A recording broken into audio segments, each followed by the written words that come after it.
Assalamualaikum warahmatullahi wabarakatuh. Hai semuanya, kita dari grup KKN Menganti 2020. Jadi di video kali ini kita bakal bahas mengenai social distancing, mulai dari pengertiannya apa, kemudian seberapa penting sih kita jaga jarak dengan orang lain. Dan kita bakal bahas di video ini. Jadi semoga bermanfaat. Kalau gitu langsung aja yuk kita dengar penjelasan dari teman-teman berikut ini. Akhir belakang ini dunia menghadapi pandemi global, yaitu coronavirus, yang lebih tepatnya COVID-19. Ratus ribuan orang di seluruh dunia telah terinfeksi COVID-19. Ribuan orang sudah meninggal. Ratusan orang di Indonesia telah dinyatakan COVID-19. Walaupun kita tidak boleh panik, tapi kita tetap waspada, bukan berarti santai. Saatnya kita bergerak mengikuti anjuran pemerintah. Assalamualaikum teman-teman. Jadi kali ini saya mau menjelaskan mengenai social distancing. Apa itu social distancing? Nah, social distancing yaitu menjaga jarak sehat dari orang ke orang yang kita lakukan dengan meminimalisir aktivitas yang tidak penting, seperti bertemu orang yang tidak perlu dan menghindari keramaian. Apa sih tujuannya? Nah, tujuannya yaitu untuk mengurangi penyebaran suatu penyakit yang saat ini sedang marak-maraknya, yaitu COVID-19. Nah, apabila social distancing ini dilakukan dengan benar, maka jumlah penyebaran kasus positif corona ini tidak akan meningkat secara drastis, sehingga jumlah penderita bisa ditampung oleh fasilitas kesehatan dan juga bisa dirawat dengan baik. Jadi, mulai sekarang jaga kesehatan, selalu jaga kebersihan, dan jangan lupa tetap terapkan social distancing demi kebaikan kita bersama. Teman-teman, penyakit COVID-19 adalah penyakit yang ditularkan lewat droplet. Droplet itu kayak semacam ludah-ludah kecil yang kalau misalnya kita ngomong, batuk, atau bersin, dia akan keluar. Nah, itulah yang menularkan penyakit COVID-19 ini. Kalau misalnya kita berdekatan dengan orang-orang yang positif COVID-19, maka kalau misalnya mereka bersin, mereka bisa mengeluarkan droplet ini dengan kecepatan yang cukup cepat. Droplet tadi bisa langsung masuk ke mata, masuk ke hidung, atau langsung kehirup ke mulut. Oleh karena itu, kita perlu menjaga jarak. Jarak amannya yaitu sekitar 1 meter. Terus, kita perlu tahu bahwa setelah orang tadi ngomong, batuk, atau bersin, dan dia mengeluarkan droplet, maka dropletnya itu tidak langsung mati ya. Hal itu disebabkan karena apabila droplet tadi menyentuh suatu permukaan barang atau benda, si droplet tadi masih bisa bertahan selama beberapa jam sampai beberapa hari. Nah, itulah kenapa pentingnya kita social distancing atau jaga jarak. Dan itu akan lebih baik lagi jika kita tetap di rumah aja. Dan perlu untuk kita ketahui bahwa tidak semua orang-orang yang terkena COVID-19 itu bergejala.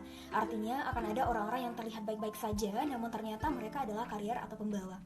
Nah, apabila orang-orang seperti ini melakukan aktivitas tanpa memperdulikan protokol kesehatan, maka merekalah yang akan menyebarkan COVID-19.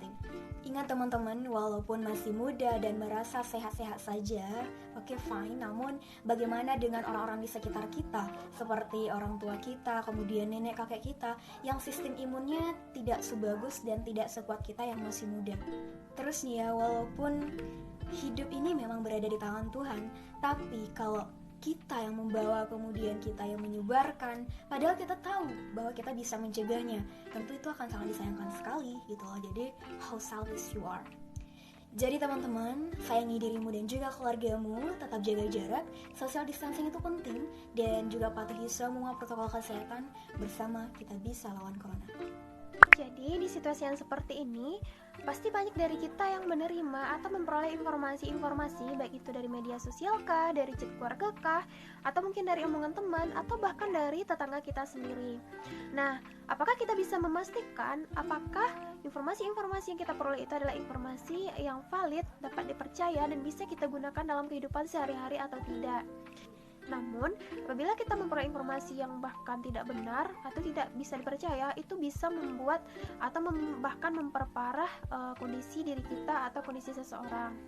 Nah, untuk itu carilah berita-berita atau informasi dari sumber yang terpercaya.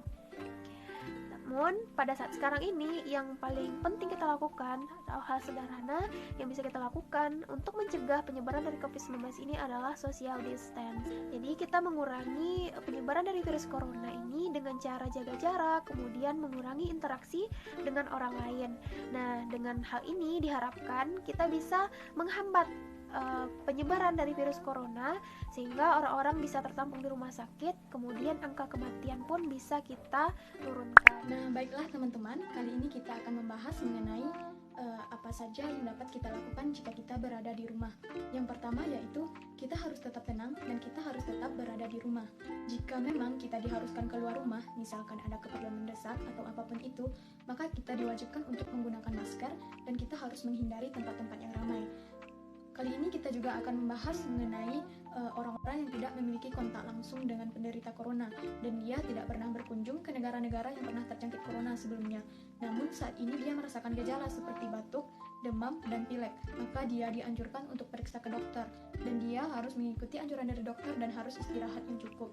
Namun jika dia tidak mengalami gejala-gejala tersebut, misalkan seperti demam, batuk, dan pilek, maka dia juga harus tetap berada di rumah dan tetap menjaga kesehatan. Nah, adapun yang bisa kita lakukan selama new normal yaitu kita mematuhi himbauan dari pemerintah mengenai physical distance. Nah, menurut aku yang bisa kita lakukan selama new normal yang pertama yaitu kita membaca buku. Seperti buku novel, buku keagamaan, maupun buku-buku yang teman-teman sukai. Kedua itu adalah belajar. Nah, bagi teman-teman nih yang masih kuliah, yang masih sekolah, atau yang sedang belajar online, mungkin ada tugas-tugas atau materi-materi yang memang kita harus belajar. Kemudian yang ketiga itu adalah bersih-bersih di rumah, seperti ngepel, mencuci, membersihkan kamar tidur, membersihkan ruangan, dan lain sebagainya yang bisa kita lakukan di rumah. Nah, selanjutnya yang tak kalah pentingnya itu adalah olahraga. Dari olahraga kita bisa meningkatkan imunitas tubuh. Tentunya ini adalah salah satu cara yang dapat melawan si corona ini. Kemudian yang kelima itu adalah dengan membuat planning. Nah, bagi teman-teman yang sekarang masih kuliah, coba pikirkan rencana-rencana ke depannya atau cita-cita ke depannya yang akan teman-teman. Dan yang selanjutnya itu adalah dengan menyalurkan hobi. Nah, bagi teman-teman yang dulunya tidak pede dengan bernyanyi, cobalah berlatih bernyanyi selama new normal ini. Kemudian yang tidak bisa main piano, bisa bermain piano dan hobi-hobi lainnya. Mungkin olahraga, mungkin saja yang lainnya. Kemudian bisa juga dengan membuat konten yang bermanfaat, cobalah share ke teman-teman lainnya. Kemudian yang kedelapan yaitu adalah dengan memasak.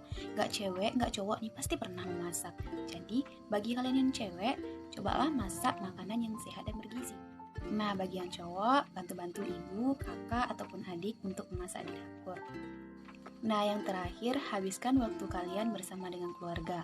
Yang teman-temannya yang dahulunya jarang berkumpul dengan keluarga, coba habiskan waktu kalian bersama dengan keluarga. Apakah itu nonton bareng, curhat bareng, makan bareng. Apapun kegiatannya kita lakukan bersama keluarga. Quality time kalian habiskan dengan keluarga. Lakukanlah dengan sebaik mungkin. Jadi dari semuanya, intinya itu kita senang berada di rumah. Tetap produktif isolasi diri dengan di rumah, berarti kamu peduli dengan dirimu, dengan lingkunganmu, dengan sekitarmu, dan dengan keadaan kita saat ini.